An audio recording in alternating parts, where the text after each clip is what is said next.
Hello दोस्तों, examination classes में आपका स्वागत है। आज मैं आप लोगों के लिए यूपी पुलिस कंप्यूटर ऑपरेटर का दोस्तों जो जीके वाला पोर्शन चला रहा हूं उसमें क्लास नंबर 21 लेके उपस्थित हूं। हाँ दोस्तों, आज का टॉपिक है विश्व का राजनीतिक भूगोल। दोस्तों विश्व भूगोल को हम लगातार चर्चा कर रहे हैं, उसमें आज का टॉपिक वेरी महत्वपूर्ण टॉपिक है क्योंकि दोस्तों इससे क्वेश्चन प्रीवियस में देखे गए हैं। आइए दोस्तों आज का टॉपिक को स्टार्ट करते हैं। रेड क्लिफ लाइन भारत एवं पाकिस्तान के बीच सीमा निर्धारित करती है। किसके किसके बीच दोस्तों? भारत और पाकिस्तान के बीच सीमा निर्धारित करती है। अगर मैं यहीं पे बात करूं दोस्तों, भारत और चीन के सीमा, भारत और चीन की सीमा का निर्धारण कौन करता है? तो वो मैक-मोहन रेखा करती है। कौन सा है दोस्तों? मैक-मोहन रेखा। मैक-मोहन रेखा। और बहुत बार दोस्तों जो पूछा गया है कि भारत से अफगानिस्तान की कितना डिस्टेंस, कितना सीमा लगती है, कितने किलोमीटर? तो है दोस्तों 106 किलोमीटर। आप याद कर लीजिए। तो इसमें क्या था दोस्तों? रेड क्लिफ लाइन भारत और पाकिस्तान के बीच को सीमा निर्धारण करती है। उत्तर कोरिया एवं दक्षिण कोरिया के बीच 38वीं समानांतर रेखा, जबकि संयुक्त राज्य अमेरिका और कनाडा के बीच 49वीं समानांतर रेखा सीमा का निर्धारण करती है। दोस्तों ये वाला आपके लिए वेरी मोस्ट इंपॉर्टेंट है। और उसके बाद इसके नीचे वाला पॉइंट, अच्छा ये मिल भी गया दोस्तों। देखिए, भारत और चीन के बीच मैक-मोहन लाइन द्वारा सीमा निर्धारण किया जाता है। मींस ये वेरी मोस्ट इंपॉर्टेंट है दोस्तों। ठीक है, आगे देखते हैं। अंडर नीस लाइन पोलैंड एवं जर्मनी को पृथक करती है। डूरंड लाइन दोस्तों वेरी मोस्ट, जो अभी हम 106 किलोमीटर की बात कर रहे हैं दोस्तों, वो अफगानिस्तान को पाकिस्तान एवं भारत को अफगानिस्तान से अलग करती है। उसका नाम है डूरंड रेखा। वेरी मोस्ट इंपॉर्टेंट है दोस्तों। मैगिनॉट रेखा का निर्माण फ्रांस ने प्रथम विश्व युद्ध के दौरान किया था। प्रथम विश्व युद्ध कब से हुआ था? तो याद कर लीजिए दोस्तों 1914 से लेके 19 तक, 1919 1819 तक, ठीक है, तक प्रथम विश्व युद्ध चला था। ठीक है, अगर द्वितीय विश्व युद्ध की यहीं पे बात करें दोस्तों तो 1939 से लेके 1945 तक 6 अगस्त और 9 अगस्त आपको याद होगा। 6 अगस्त को हिरोशिमा, जो जापान में है, हिरोशिमा पे अमेरिका ने परमाणु बम गिराया था। और 9 अगस्त को फिर से नागासाकी पर अमेरिका ने परमाणु बम गिराया था। तो दोस्तों ये दोनों परमाणु बम से फिर जापान ने भी आत्मसमर्पण कर दिया था। जापान के पहले दोस्तों जर्मनी ने आत्मसमर्पण किया था। तो इसी तारीख को फिर दोस्तों 9 अगस्त के बाद जापान टूट गया था और उसके बाद आत्मसमर्पण किया। तो द्वितीय विश्व युद्ध का भी दोस्तों निस्तारण हुआ। ठीक है, आगे देखिए। मैगिनॉट रेखा फ्रांस की सीमा को जर्मनी और इटली से अलग करता है। मैगिनॉट रेखा फ्रांस की सीमा को जर्मनी और इटली से अलग करता है। फ्रांस और इटली की सीमा को अल्पलाइन लाइन के नाम से भी जाना जाता है। फ्रांस और इटली की सीमा को अल्पलाइन लाइन से भी जाना जाता है। भारत क्षेत्रफल की दृष्टि से विश्व का 7वां सबसे बड़ा देश है। Very most important. भारत से बड़े 6 देश कौन से हैं? पहले नंबर पर रूस आता है, दूसरे पे कनाडा, तीसरे पे संयुक्त राज्य अमेरिका और चौथे पे दोस्तों चीन आता है, 5वें पे ब्राजील आता है, 6ठे पे ऑस्ट्रेलिया आता है। ऑस्ट्रेलिया एक महाद्वीप है, ये भी ध्यान रखिएगा। ठीक है, आगे देखिए। दक्षिण एशिया में बांग्लादेश, भूटान, भारत, मालदीव, नेपाल अफगानिस्तान, पाकिस्तान तथा श्रीलंका सम्मिलित हैं। दक्षिण एशियाई देशों में क्षेत्रफल की दृष्टि से सबसे छोटा देश दोस्तों मालदीव है। सबसे छोटा देश मालदीव है। इजराइल पश्चिम एशिया का भूमध्य सागर तटीय क्षेत्र है दोस्तों। इजराइल दोस्तों, इजराइल से अगर कहा जाए तो अच्छे अच्छे देश डरते हैं। क्यों डरते हैं दोस्तों? ये इजराइल को ताकत को आप भी जानते हैं और समझ रहे हैं कि क्यों डरते हैं। क्योंकि दोस्तों इजराइल एक ऐसा देश है तो दोस्तों छोटा सा है, लेकिन अपने देश के लिए सब कुछ बलिदान करने के लिए वो हरदम तैयार रहता है। आगे देखिए दोस्तों, इजराइल एवं फिलिस्तीन की पश्चिमी सीमा भूमध्य सागर से उत्तरी सीमा लेबनान एवं फिलिस्तीन से उत्तरी पूर्वी सीमा सीरिया से, पूर्वी सीमा जॉर्डन से तथा दक्षिणी सीमा मिस्र मतलब इजिप्ट से लगी हुई है दोस्तों।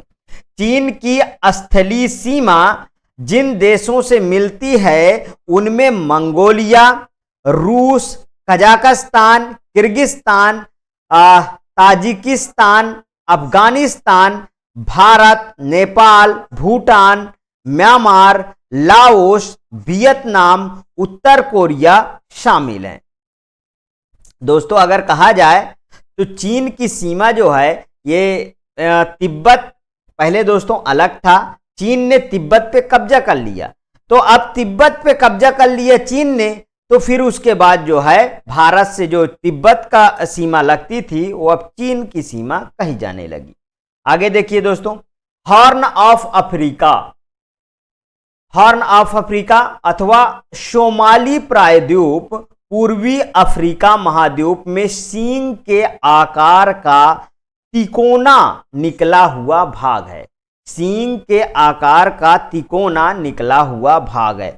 हॉर्न ऑफ अफ्रीका में जिबूती, इथोपिया, इरिट्रिया और सोमालिया सम्मिलित हैं।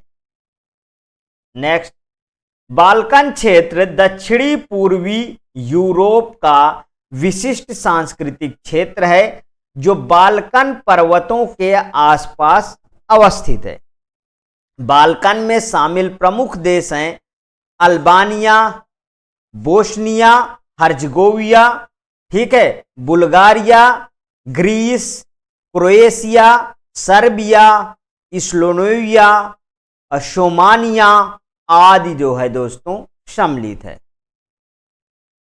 ओशिनिया, ओशिनिया के नाम से अभिहित देशों के भौगोलिक समूह में कुल 14 देश हैं दोस्तों। इनमें 3 उप समूह मेलानेशिया, माइक्रोनेशिया एवं पॉलिनेशिया में विभाजित किया गया है। ऑस्ट्रेलिया ओशनिया क्षेत्र का सबसे बड़ा देश है दोस्तों। ऑस्ट्रेलिया ये वेरी मोस्ट इंपॉर्टेंट है दोस्तों। सन सिटी दक्षिण अफ्रीका में अवस्थित है। सन सिटी कहां पे है? दक्षिण अफ्रीका में अवस्थित है। काटो मैदान जापान का अत्यधिक विकसित नगरीकृत और औद्योगिक भाग है काटो मैदान। डीआर कांगो और कांगो गणराज्य देश अफ्रीका महाद्वीप में स्थित हैं। डीआर कांगो और कांगो कहां पे हैं? अफ्रीका महाद्वीप में दोस्तों स्थित हैं। विषुवतीय प्रदेश में स्थित होने के कारण इन देशों में उष्णार्ध जलवायु पाया जाता है।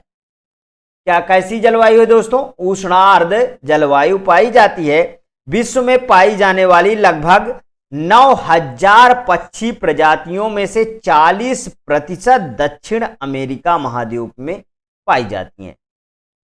दक्षिण अमेरिका की बात करें दोस्तों तो दक्षिण अमेरिका में ही अमेजन नदी है, ठीक है। और अमेजन नदी कहां पे है दोस्तों? जितनी बड़ी बड़ी नदियां हैं वो सब इक्वेटर के पास हैं, ठीक है। इक्वेटर पर सूर्य की किरण तेजी से पड़ती है जिससे भाप बनकर समुद्रों का पानी जो है ऊपर उठता है और वो बाद में बादल बनता है दोस्तों, और बादल बन के फिर से बारिश करता है। तो जहां पे भारी बारिश होगी दोस्तों वहीं पे तो नदी होगी, और वहीं पे नदी होगी तो फिर दोस्तों वहां पे विभिन्न प्रकार के जीव जंतु पेड़ पौधे उगेंगे, जाहिर सी बात है। ठीक है। दक्षिण अमेरिका महाद्वीप को पक्षियों का महाद्वीप कहा जाता है। दक्षिण अमेरिका महाद्वीप को पक्षियों का महाद्वीप भी कहा जाता है। वेरी मोस्ट इंपॉर्टेंट है दोस्तों ये। संयुक्त राज्य अमेरिका के पूर्व मध्य में अवस्थित राज्य केंटुकी को ब्लू ग्रास स्टेट भी कहा जाता है। केंटुकी को क्या कहा जाता है दोस्तों? ब्लू ग्रास स्टेट कहा जाता है। पूर्व का मैनचेस्टर के नाम से प्रसिद्ध ओसाका शहर जापान में स्थित है। और दोस्तों भारत का मैनचेस्टर किसे कहा जाता है? कानपुर को। ध्यान रखिएगा, भारत का मैनचेस्टर किसे कहा जाता है? कानपुर को। आसवान बांध अफ्रीका महाद्वीप के मिस्र देश में स्थित है। इसका निर्माण नील नदी पर किया गया है दोस्तों। इसका निर्माण नील नदी पे किया गया है। अफ्रीका का सर्वोच्च पर्वत शिखर है माउंट किलिमंजारो, तंजानिया में अवस्थित है। वेरी मोस्ट इंपॉर्टेंट है दोस्तों ये कई बार क्वेश्चनों में छपा है डायरेक्ट। ग्रेनाइट चट्टान में जीवाश्म नहीं पाए जाते हैं, ध्यान रखिएगा। एटलस पर्वत अफ्रीका में स्थित है। वेरी मोस्ट इंपॉर्टेंट, एटलस पर्वत कहां पे है? अफ्रीका में स्थित है। एटलस पर्वत का विस्तार मोरक्को, अल्जीरिया, ट्यूनीशिया तक है। कहां तक है दोस्तों? मोरक्को, अल्जीरिया तथा ट्यूनीशिया तक फैला हुआ है एटलस पर्वत का विस्तार। मृत घाटी अत्यधिक उष्णता के लिए जानी जाती है। मृत घाटी अत्यधिक उष्णता के लिए जानी जाती है। पंजशीर घाटी अफगानिस्तान में अवस्थित है। पंजशीर घाटी कहां पे है दोस्तों? अफगानिस्तान में अवस्थित है।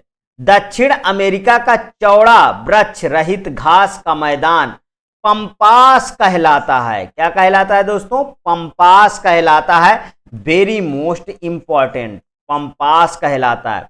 कुलगार्डी ऑस्ट्रेलिया के वेस्टर्न ऑस्ट्रेलिया प्रांत में स्थित है।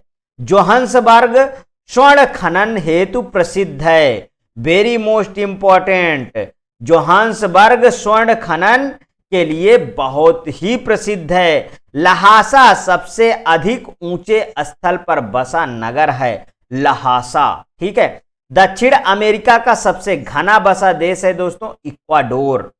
अर्जेंटीना स्थित ब्यूनस आयर्स को प्रायः दक्षिण का पेरिस कहा जाता है। अर्जेंटीना स्थित ब्यूनस आयर्स को दक्षिण का पेरिस कहा जाता है।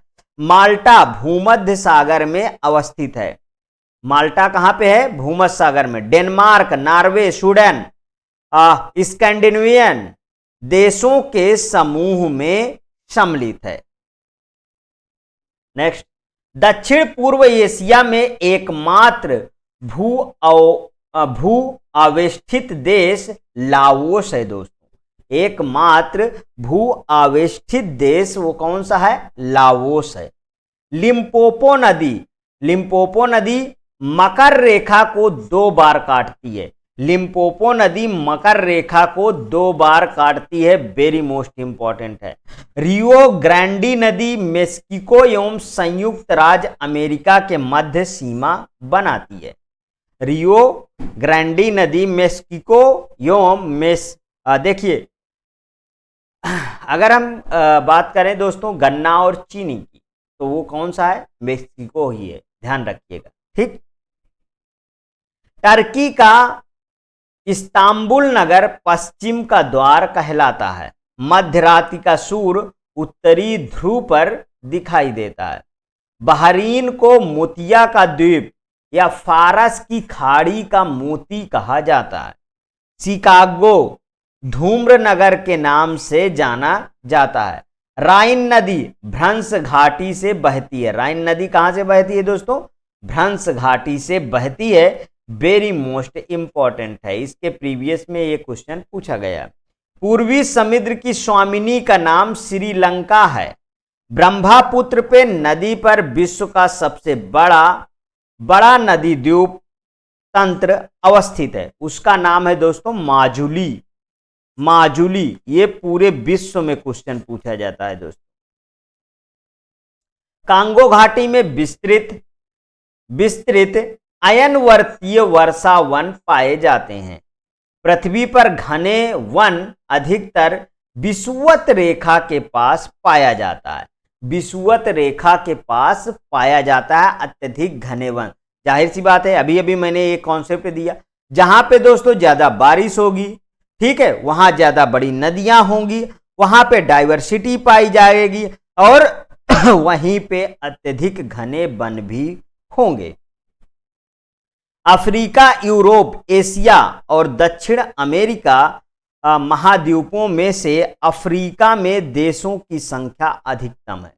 ध्यान रखिएगा। बैकॉल झील को पर्ल ऑफ साइबेरिया कहा जाता है।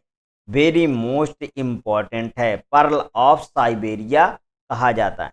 कोरिया को प्रातःकालीन शांत स्थल कहा जाता है। कोरिया को। ऑस्ट्रेलिया को मेगा डाइवर्स देश के रूप में जाना जाता है। टंगानिका झील विश्व की दूसरी सबसे गहरी तथा लंबी झील है। टंगानिका झील विश्व की दूसरी सबसे गहरी और लंबी झील है। नेक्स्ट, मिशिगन झील पूर्णतः यूएसए में स्थित है। दस्त-ए-लुट ईरान में स्थित है दोस्तों। दस्त-ए-लुट ईरान में स्थित है। ब्रिटिश कोलंबिया को पर्वतों का सागर कहा जाता है। ब्रिटिश कोलंबिया को क्या कहा जाता है दोस्तों? पर्वतों का सागर कहा जाता है। सबसे बड़ी तटीय रेखा कनाडा देश की है। Very most important. और दूसरे नंबर का सबसे बड़ा देश भी है दोस्तों।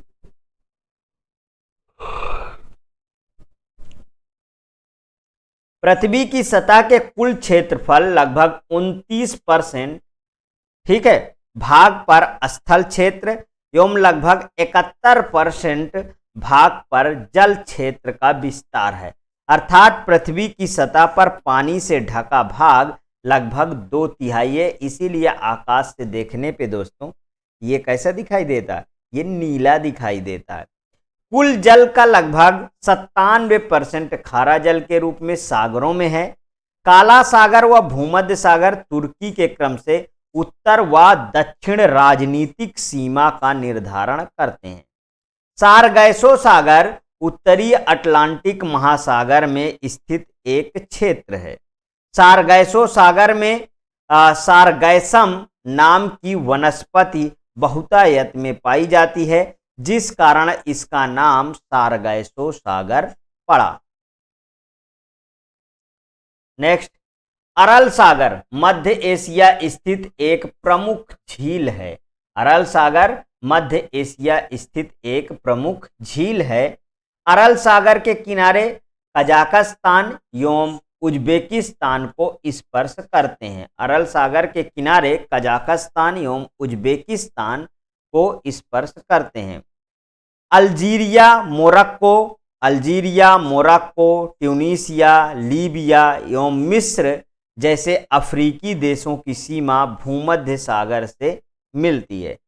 महासागरों में धाराओं की उत्पत्ति के कारकों में पृथ्वी का परिभ्रमण, तापमान में भिन्नता, लवणता में भिन्नता, घनत्व में भिन्नता, वायुदाब तथा हवाएं एवं वाष्पीकरण तथा वर्षा का प्रभाव अधिक है। ध्यान रखिएगा।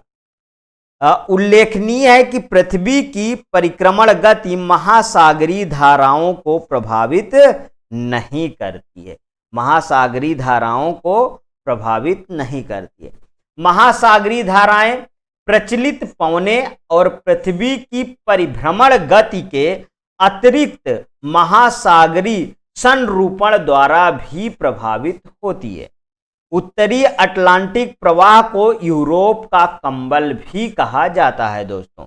दक्षिण अटलांटिक महासागर में शीतल शीतल जल धारा, बेंगुला धारा प्रभावित होती है। ये दोस्तों जलधारा से एक क्वेश्चन बनेगा, ध्यान रखिएगा। जलधारा से एक क्वेश्चन फिक्स है, एक क्वेश्चन क्या है दोस्तों, फिक्स्ड है, वो पूछा ही जाएगा, ध्यान रखिएगा। आगे देखिए, बेंगुला धारा नदियां अफ्रीका के पश्चिमी तट के सहारे उत्तर दिशा में प्रवाहित होती है, उत्तर दिशा में प्रवाहित होती है। ब्राजील धारा ब्राजील तट के पूर्वी भाग पे उत्तरी से दक्षिणी प्रवाहित होने वाली गर्म जलधारा है। कनारी धारा उत्तर अटलांटिक महासागर से संबंधित ठंडी जलधारा है। कनारी धारा कैसी है दोस्तों, ठंडी जलधारा है, ठीक। अग्लुहास दक्षिण, देखिए ये कनारी तो वेरी मोस्ट इंपॉर्टेंट है और अग्लुहास वेरी मोस्ट इंपॉर्टेंट है, ठीक है। अग्लुहास दक्षिण हिंद महासागर में उत्तर से दक्षिण दिशा में प्रवाहित होने वाली गर्म जलधारा है। मोजाम्बिक धारा भी एक गर्म सतही धारा है जो पश्चिमी हिंद महासागर में मोजाम्बिक चैनल से होकर बहती है, वेरी मोस्ट इंपॉर्टेंट। पेरुवियन धारा का संबंध दक्षिण पूर्वी प्रशांत महासागर से है। पेरुवियन धारा को हम्बोल्ट धारा भी कहते हैं, ये हम्बोल्ट धारा के नाम से इंपॉर्टेंट, ठीक है। यह ठंडी जलधारा है। हम्बोल्ट कैसा है, ठंडी जलधारा है, ये क्वेश्चन पूछा जाए। फ्लोरिडा धारा जब एंटलीस धारा का जल समाविष्ट कर हेटरस अंतरीप से आगे बढ़ती है तो वह गल्फ स्ट्रीम के नाम से जाना जाता है, वेरी मोस्ट इंपॉर्टेंट। सागरीय लवणता का मुख्य स्रोत भूमि है, जबकि नदियां लवणता को सागर तक पहुंचाने वाले कारकों में प्रमुख है। जबकि नदियां लवणता को सागर तक पहुंचाने वाले कारकों में प्रमुख है। सागरीय लवणता को नियंत्रित करने वाले अन्य कारकों में वाष्पीकरण, पवन, नदी जल, वर्षा, सागरीय धाराएं, ज्वालामुखी आदि प्रमुख हैं दोस्तों, ठीक। महासागरों की औसत लवणता दोस्तों 35% है, ये ध्यान रखिएगा। कितने परसेंट है, 35% है। लवणता प्रतिशत में देख लीजिए, सोडियम क्लोराइड 27.21% और इसका प्रतिशत कितना है दोस्तों, 77.8%, ठीक है।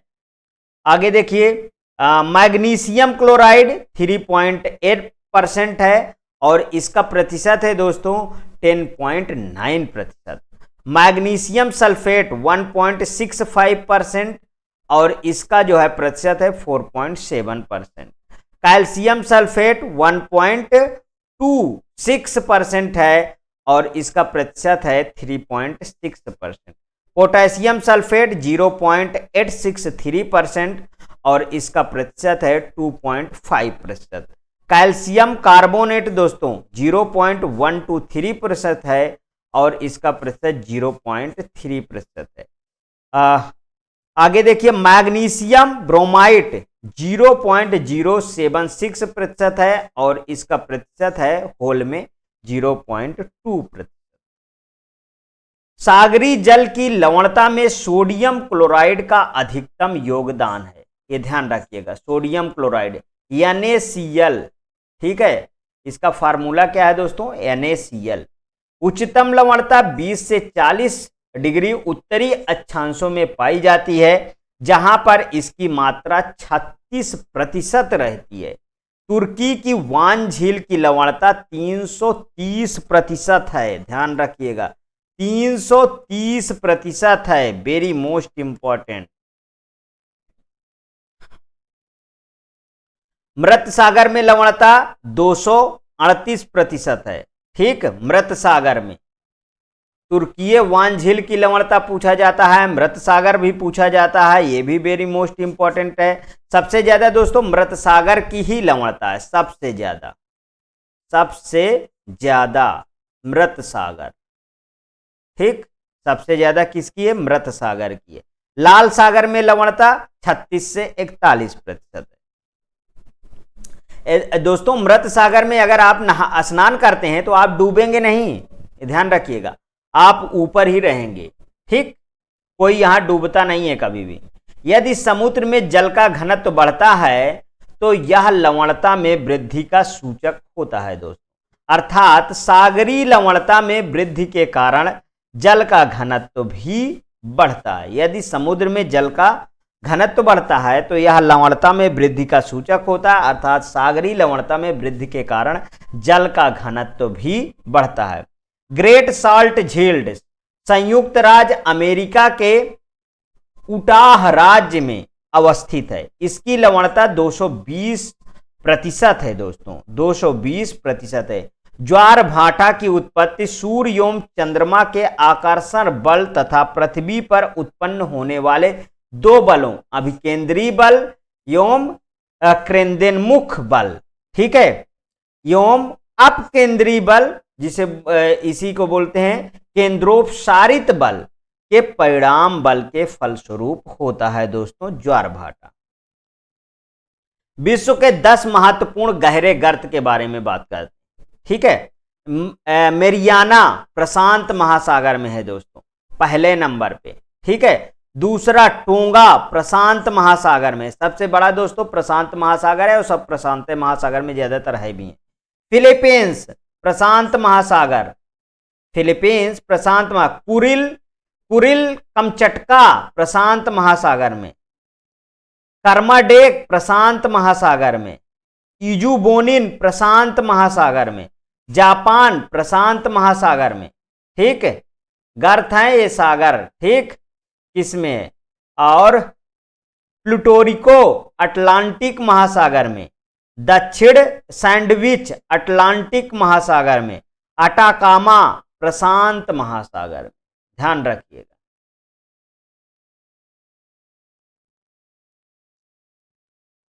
नेक्स्ट, पृथ्वी पर प्रत्येक 24 घंटे में 2 बार दोस्तों ज्वार भाटा का अनुभव किया जाता है।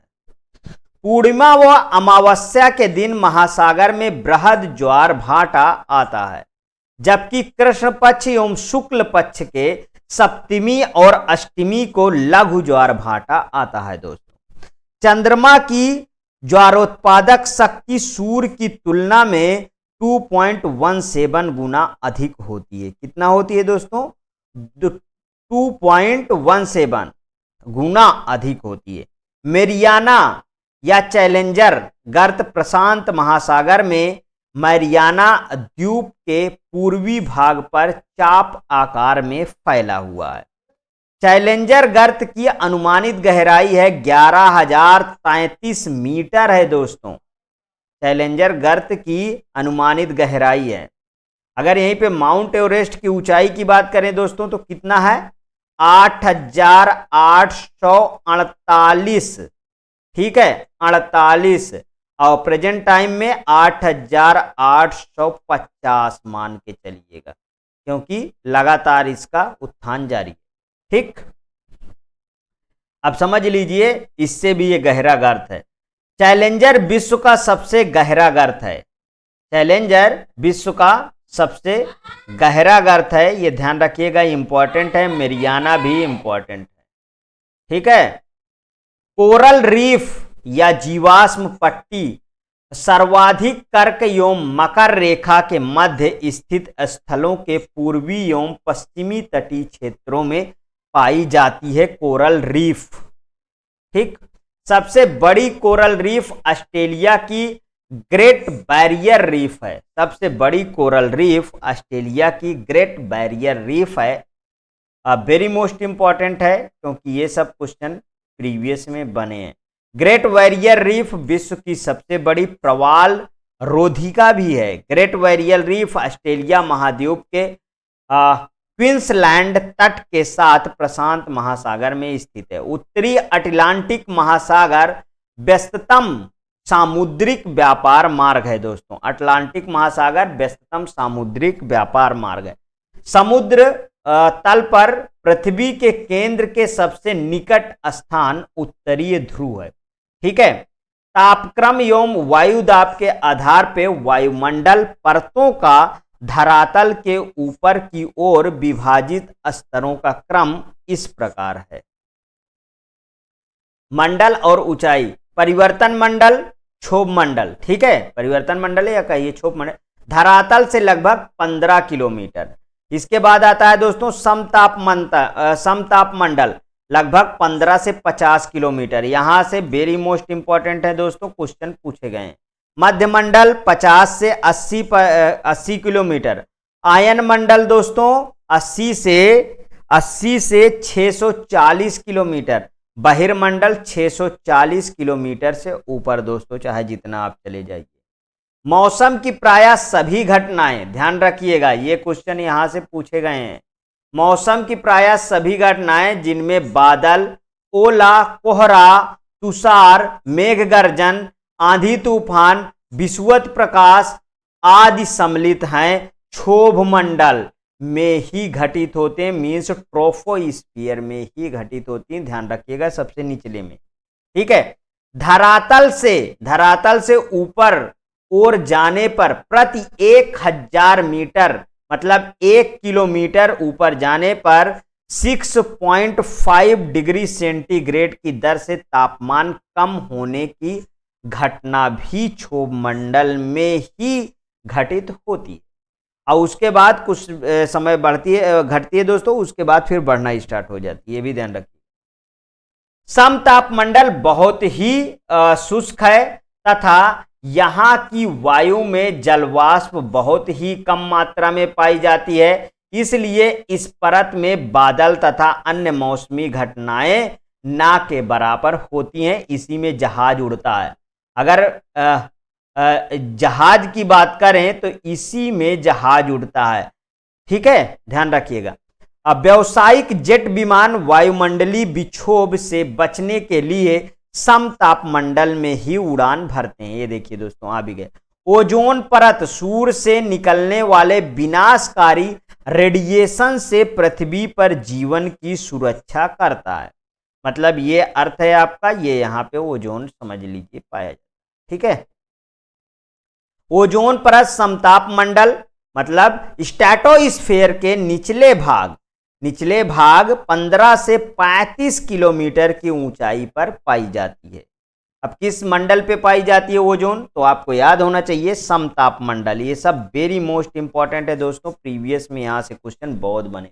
ओजोन ऑक्सीजन के 3 परमाणुओं से युक्त एक अणु है। ओजोन का रंग नीला होता है दोस्तों। रेडियो तरंगों का विक्षेपण परावर्तन आयन मंडल मतलब कि आयनोस्फीयर से होता है। ठीक है। देखिए, जहाज समताप मंडल में उड़ती है। ठीक है। क्षोभ मंडल में जितनी भी घटनाएं होती हैं, बादल, बारिश, ये सब होती हैं। आयन मंडल में रेडियो तरंगे, याद रखिएगा। आयन मंडल में घटित होने वाली अन्य प्रमुख घटनाएं इस प्रकार हैं। ब्रह्मांड किरणों, ठीक है, कॉस्मिक रेज कहते हैं, का परिलक्षण, उत्तरी ध्रुवीय प्रकाश तथा दक्षिणी ध्रुवीय प्रकाश के दर्शन। ठीक है, ये आयन मंडल में घटित।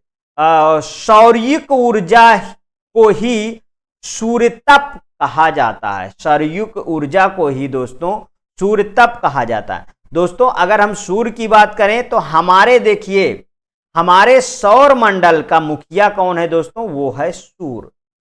ठीक है। सूर्य के बाद इसके 8 ग्रह हैं। सूर्य के बाद इसके कितने ग्रह हैं दोस्तों, 8 ग्रह हैं। 3 2 5 3 8। ठीक है, 8 ग्रह हैं। ये क्या है दोस्तों, ये है मुखिया सौर मंडल का।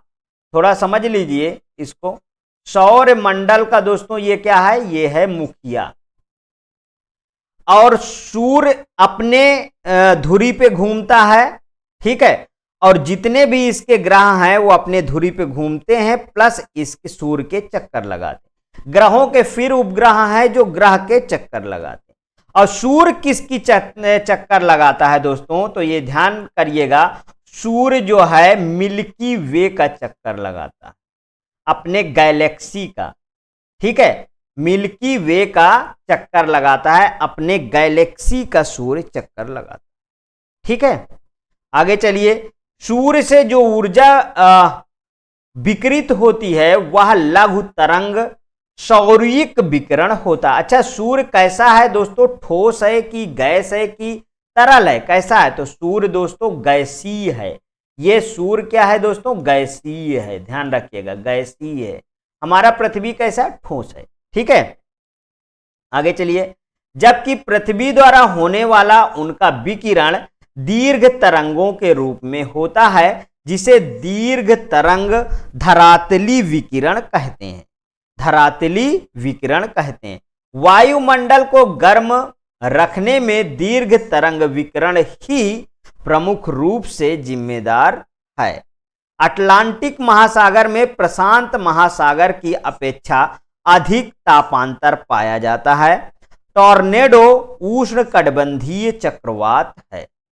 टॉर्नेडो यद्यपि समस्त उष्ण एवं उपोष्ण कटिबंधों में आते रहते हैं, कैरिबियन सागर और अमेरिकी क्षेत्र प्रमुख टॉर्नेडो प्रवण क्षेत्र हैं दोस्तों। टॉर्नेडो प्रवाहित बृहद मैदानी भाग टॉर्नेडो एली के नाम से प्रसिद्ध है। फुजीटा स्केल का प्रयोग टॉर्नेडो की तीव्रता मापने के लिए किया जाता है। वर्षा स्तरीय बादल धरातल के अधिक नजदीक पाए जाते हैं। काले रंग के वर्षा स्तरीय घने बादल किसी भी आकार में हो सकते हैं दोस्तों। पचाव स्तरीय बादल सर्वाधिक ऊंचाई के बादल हैं, ठीक है, पचाव स्तरीय बादल सर्वाधिक ऊंचाई के बादल है। धरातल पर प्रवाहित हवाओं की दिशा वायु दाब तथा पृथ्वी की घूर्णन गति द्वारा निर्धारित होती है। पृथ्वी की अच्छी गति से उत्पन्न विक्षेपक बल के कारण हवाओं की दिशा में विक्षेप हो जाता है। विक्षेपक बल की खोज जेजी कोरियोलिस द्वारा किए जाने के कारण बाद में इसका नामकरण कोरियोलिस बल कर दिया गया है। फेरल का नियमानुसार हवाएं उत्तरी गोलार्ध में दाहिनी ओर तथा दक्षिणी गोलार्ध में बाईं ओर मुड़ जाती हैं। ये ध्यान रखिएगा, वेरी मोस्ट इंपॉर्टेंट है, ठीक है। सामान्यतः उत्तरी गोलार्ध का पवन प्रतिशत दक्षिणावर्त और दक्षिणी गोलार्ध का वामावर्त होता है। तूफानी चलीसा पछुआ हवाएं होती हैं दोस्तों, जो केवल 40 डिग्री से 50 डिग्री अक्षांशों पर दक्षिणी गोलार्ध में मुख्यतः दक्षिण हिंद महासागर क्षेत्र में प्रवाहित होती हैं, ठीक। प्रचंडता के कारण ही इन्हें गरजती चालीसा या लंबी चालीसा कहा जाता है। नेक्स्ट, वेलिंगटन न्यूजीलैंड, ठीक है, एकमात्र राजधानी है जो इन गरजती चालीसा हवाओं के मार्ग में पड़ती है। भूमध्य सागर लगभग 30 डिग्री से 40 डिग्री अक्षांशों के मध्य स्थित है।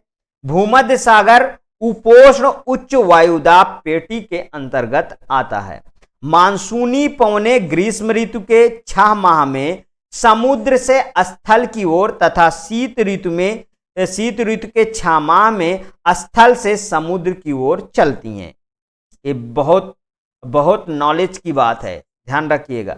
फॉन आल्पस पर्वत के दक्षिणी ढाल से ऊपर चढ़कर उत्तरी ढाल के सहारे नीचे गरजती वर्षा एवं शुष्क हवा है, ठीक है। नीचे उतरती, गरजती नहीं, उतरती गर्म एवं शुष्क हवा है।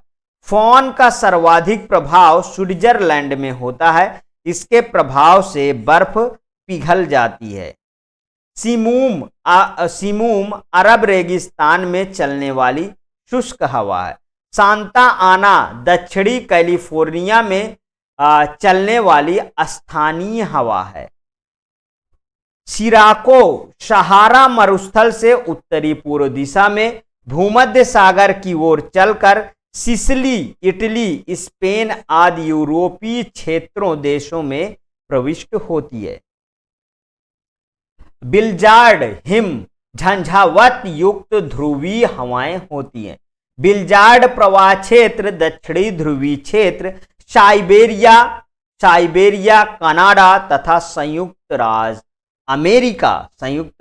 अमेरिका में है। गर्म स्थानीय पवनें चिनूक संयुक्त राज्य अमेरिका कनाडा में, फॉन यूरोप में, सांता आना कैलिफोर्निया संयुक्त राज्य अमेरिका में, लू उत्तर भारत पाकिस्तान में चलता है दोस्तों, लू चलता है। ठीक है, लू के जो चपेट में आ जाता है दोस्तों उसे बहुत दवाई इलाज कराना पड़ता है, ध्यान रखिए। ब्लैक रोलर संयुक्त राज्य अमेरिका में, नॉर्वेस्टर न्यूजीलैंड, इसी प्रकार की पवन भारत एवं बांग्लादेश में भी चलती है नॉर्वेस्टर की तरह।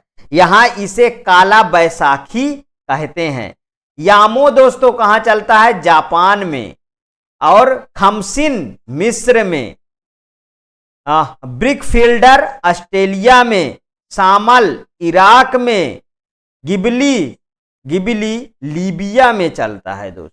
ठंडी स्थानीय पवनें देख लीजिए, पुरगा टुंड्रा प्रदेश रूस में, बाइज फ्रांस और स्विट्जरलैंड में, लेवेंटर स्पेन में, पैम्पेरो दक्षिण अमेरिका का पंपास क्षेत्र, बुरान साइबेरिया की अत्यंत सर्द हवा, मिस्ट्रल स्पेन एवं फ्रांस, बोरा एड्रियाटिक सागर तट पे चलती है। नेक्स्ट, जलवायु को निर्धारित करने वाला मुख्य कारक अक्षांश होता है।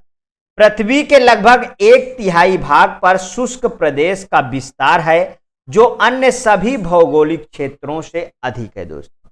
विषुवत रेखीय जलवायु प्रदेश 5 से -10 डिग्री अक्षांशों के मध्य दोनों गोलार्धों में विस्तृत है। विषुवत रेखीय जलवायु प्रदेश की 2 प्रमुख विशेषताएं हैं। वर्ष भर समान उच्च तापमान एवं वर्ष भर समान उच्च वर्षा होती है। उष्णकटिबंधीय जलवायु की प्रमुख विशेषताएं हैं स्पष्ट शुष्क तथा आर्द्र ऋतुएं, वर्ष भर ऊंचा तापमान तथा अधिक सूर्य तप। भूमध्य सागरीय जलवायु उत्तर अमेरिका में दक्षिण कैलिफोर्निया, लॉस एंजलिस, दक्षिण अमेरिका में मध्य चिली,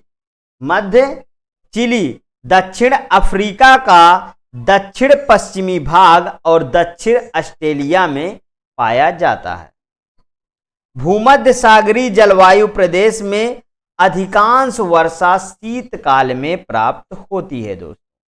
बहुत कम तापमान वाले क्षेत्रों जैसे पर्वतों एवं अल्पाइन वनों में उगने वाले पौधों को हेकिस्टोथर्म कहते हैं। क्या कहते हैं दोस्तों? हेकिस्टोथर्म कहते हैं। मौसम बदलने का कारण पृथ्वी का सूर्य के चारों ओर चक्कर लगाना एवं अपने पक्ष पर झुका होना है दोस्तों, ये ध्यान रखिएगा। बैरोमीटर में पारे के तल की अचानक गिरावट तूफान का सूचक है, वेरी मोस्ट इंपॉर्टेंट। ठीक है, नॉर्वे देश में अधिक अम्लीय वर्षा होती है। टाइफून नामक चक्रवात से चीन सागर अधिक प्रभावित होता है। विली ऑस्ट्रेलिया में चलने वाला उष्णकटिबंधीय चक्रवात है। संसार का आर्द्रतम स्थान मासिनराम मेघालय है। संसार का आर्द्रतम स्थान दोस्तों वो मासिनराम मेघालय है, वेरी मोस्ट इंपॉर्टेंट। जो कहां पे है दोस्तों? वो है इंडिया। ठीक है, आगे देखिए, विश्व का सबसे ठंडा स्थान बरखोयास्क है। विश्व का सबसे ठंडा स्थान क्या है दोस्तों? बरखोयास्क है। भारत में गद्दी, बकरवाल, भोटिया आदि जनजाति ऋतु प्रवास करती हैं। क्या करती हैं दोस्तों? ऋतु प्रवास करती हैं। पिग्मी जनजाति विषुवत रेखीय अफ्रीका के कांगो बेसिन के वर्षा वनों में रहने वाली जनजाति है। सिंगापुर में तमिल भी एक प्रमुख भाषा है। ठीक है, सिंगापुर में खासी ऑस्ट्रिक समूह की भाषा है। रोबस्टा कॉफी की एक प्रजाति है दोस्तों। सेब की खेती एक शीतोष्ण कटिबंधीय, ध्यान रखिएगा, शीतोष्ण कटिबंधीय जलवायु क्षेत्रों में की जाती है। एले क्रॉपिंग की अंतर्गत फसलों को रोपण किए गए पेड़ों की कतारों के बीच के स्थान में उगाया जाता है। अंतः फसली कृषि एक व्यापक प्रणालीगत शब्द है जिसके अंतर्गत रिले क्रॉपिंग, मिलवा खेती तथा एले क्रॉपिंग जैसे सभी विधियां आती हैं दोस्तों। नाइट्रोजन पौधों के विकास के लिए परमावश्यक तत्व है। नाइट्रोजन पौधों की कोशिका तथा ऊतकों को निर्माण के लिए आवश्यक है। ये वेरी मोस्ट इंपॉर्टेंट। ठीक, नाइट्रोजन तत्व की कमी से पौधों का विकास अवरुद्ध हो जाता है, पत्तियां मुरझा जाती हैं एवं पीली पड़ जाती हैं। जैव उर्वरक के रूप में राइजोबियम, एजोटोबैक्टर, एजोस्पिरिल और नील हरित शैवालों का प्रयोग लंबे समय से होता आ रहा है। नील हरित शैवाल का संबंध साइनोबैक्टीरिया जेनस नॉस्टॉक तथा एनाबिना या टोलिपोथ्रिक्स या ओलोसिरा से है। ये जैव उर्वरक वायुमंडलीय नाइट्रोजन के स्थिरीकरण में सहायक होते हैं।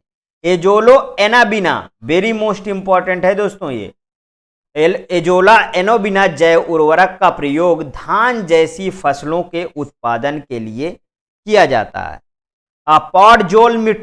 पॉडजोल मिट्टियां वनाच्छादित प्रदेशों की हल्के रंग वाली मिट्टियां हैं। यह मुख्यतः समशीतोष्ण जलवायु में पाई जाती है। मोका कॉफी यमन में उगाई जाती है। चाय का प्रयोग सर्वप्रथम चीन में एक चिकित्सकीय पेय के रूप में हुआ है दोस्तों।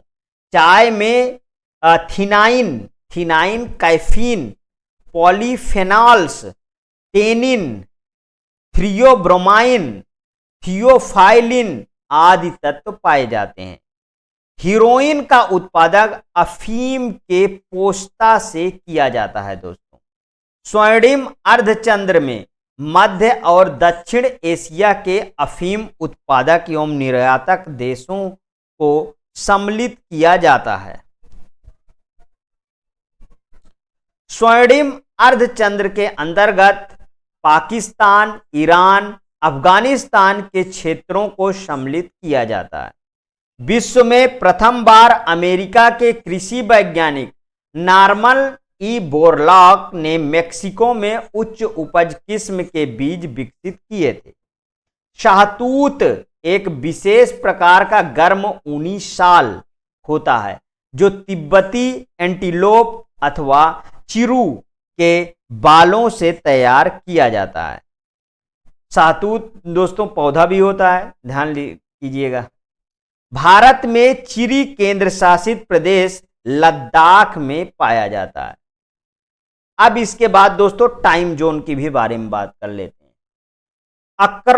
अक्रा डबलिन तथा लिस्बन का समय जीएमटी के समान है।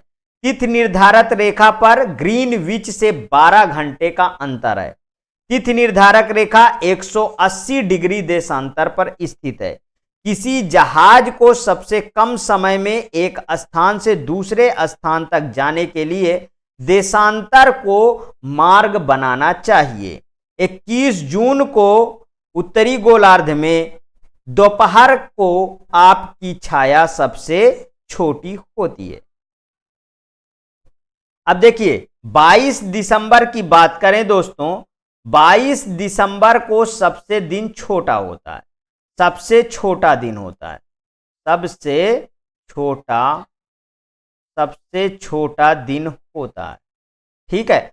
और 21 जून को, 21 जून को, 21 जून को सबसे बड़ा दिन होता है, सबसे बड़ा दिन 21 जून को होता है, ठीक।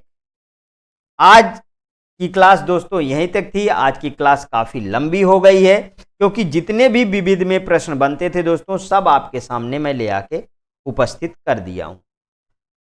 हाँ दोस्तों, इसके आगे इसके आगे जो विविध के और भी क्वेश्चन हैं उनको भी मैं आगे डिस्कस करूंगा। यदि आपको अच्छा लगता है तो प्लीज और प्लीज मेरे एग्जामिनेशन क्लासेस को आप सब्सक्राइब कर लीजिए, मेरा वीडियो लाइक करिए, ज़्यादा से ज़्यादा दोस्तों में शेयर करिए। हाँ, अपनी प्रतिक्रिया हर एक वीडियो में ज़रूर दीजिए दोस्तों, कैसा लग रहा है, अच्छा है या और इम्प्रूवमेंट की ज़रूरत है, क्योंकि आपका कोर्स मैं ध्यान में रखते हुए पढ़ा रहा हूँ और जल्द से जल्द आपका कोर्स मैं जीके में भी कंप्लीट करूँगा। ओके दोस्तों, थैंक यू।